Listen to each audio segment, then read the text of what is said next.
This program is provided by Universal Genesis. Welcome back to the Deep Dive.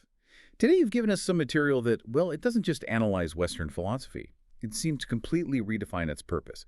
We're going to get into an idea that might challenge, frankly, everything you learned in Philosophy 101. Yeah, the mission today is to cut through some of those grand stories we tell ourselves. We're looking at a claim that philosophy, especially after the ancient Greeks, wasn't really about making these huge discoveries. But about something else entirely. Exactly, more about, say, practical conflict resolution, designing institutions, what the sources are calling, and it is a bit provocative, mediation, and guard duty. That shift in function is the whole key, isn't it? We're moving away from this romantic picture of the lone genius having a cosmic breakthrough. And moving towards the philosopher as a kind of necessary social architect. So let's start with that really central, I'd say, radical insight from the materials. It just states it bluntly.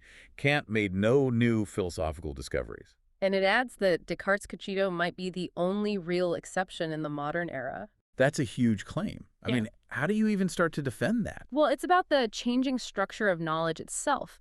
We tend to forget that when we talk about philosophy making discoveries, we're usually thinking about the ancient Greeks. Right, back when everything was sort of mixed together. Precisely. Thales, Democritus, they were working in a world where science, math, and philosophy weren't separate fields. Yeah. So when Democritus came up with atomic theory, that was a genuine finding about physical reality. But the sources say that job, that role of discoverer, eventually just closed. It did. Fast forward a few centuries, and that job description is taken. So then what did philosophy do for 1,000 years during the Middle Ages, if they weren't discovering? That's the guard duty part. You have these brilliant thinkers, Aquinas, Occam, incredibly rigorous logicians, but they were working inside a predefined system. The theological framework. Right. Their job was to use reason to defend and systematize religious doctrine. It was, brilliant theological defense, but it wasn't the discovery of new, independent truths about the world. Okay, but then the really interesting shift, the one the sources focus on, comes in the modern era. This is when philosophy stops being a guard dog for religion and starts becoming a referee. A referee in the fight between faith and the new sciences. That's the perfect way to put it. It's a structural role. Mediation. Because Galileo comes along and proves the earth moves. And just like that, the old theological guarantees about how the world works, they collapse. Science needs room to breathe, but society isn't about to just throw religion out the window, so philosophy has to step in and design a truce. And the most famous truce architect here is Descartes. But hold on. If his dualism, the whole mind-body split, was just a political truce, are the sources saying it had no real intellectual merit on its own? Oh, the intellectual merit is immense. But the operational result, the practical function of his theory, was to create what the sources call a two-world refuge. A safe space for both science and religion. Think about the pressure at the time. He essentially told the church, look, science gets the material world.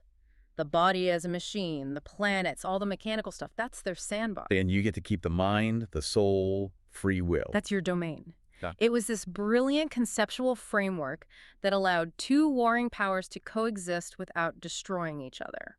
This really reframes someone like Kant. We're taught he solved these huge metaphysical problems.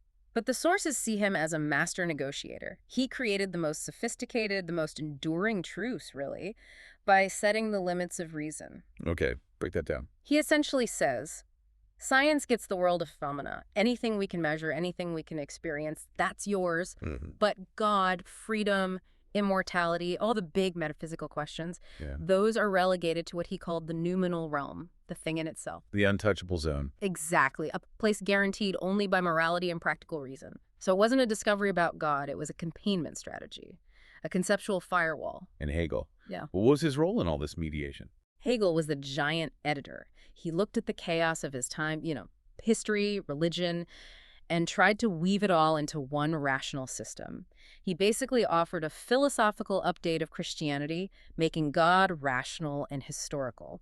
It's another integration system designed to provide a guarantee for society that science was taking away. So if physics took over the natural world, that leaves the human world.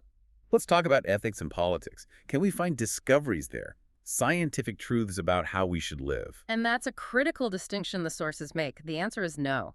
Ethics and politics, they don't produce discoveries of natural truths. They produce something else. Something else entirely. Physics discovers laws that are true whether we're here or not.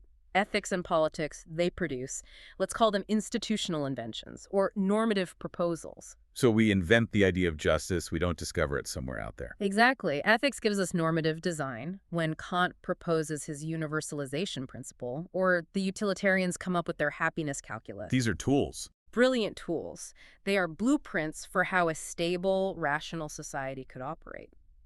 But they are created by us. They're not written into the fabric of the cosmos. And politics is the ultimate form of this. It's institutional technology. Yes. Concepts like the separation of powers, constitutionalism, the social contract, these are all pieces of technology for governing human agreement.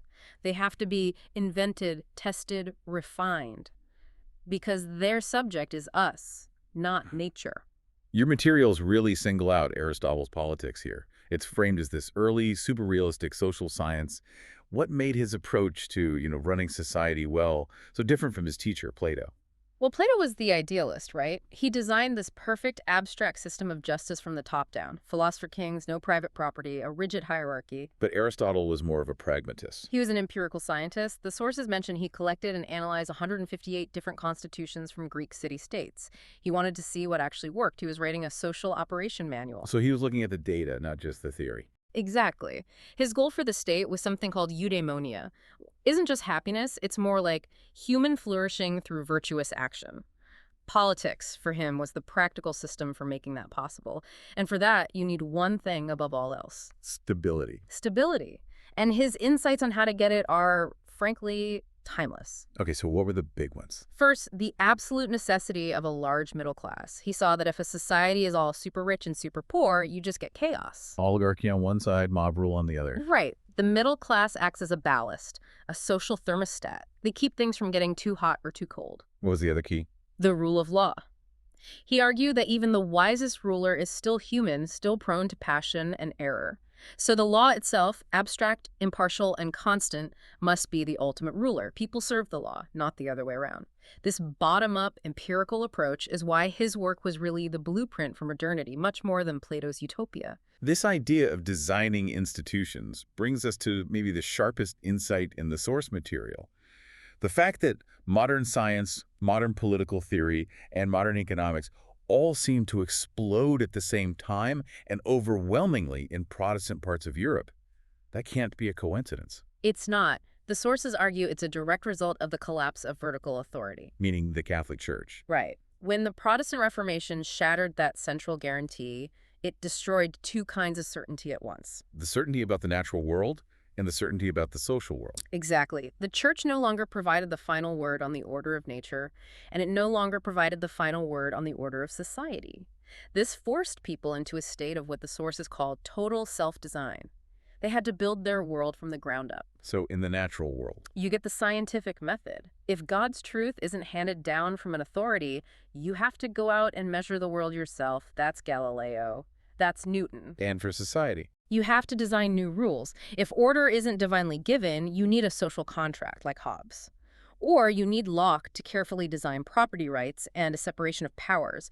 They were literally building new political machines. And the same logic for economics. Absolutely. The same cultural DNA, literacy, individualism, the rejection of old rules like usury bans, it led directly to modern finance. You see the rise of banking, joint stock companies, and eventually Adam Smith's science of the market.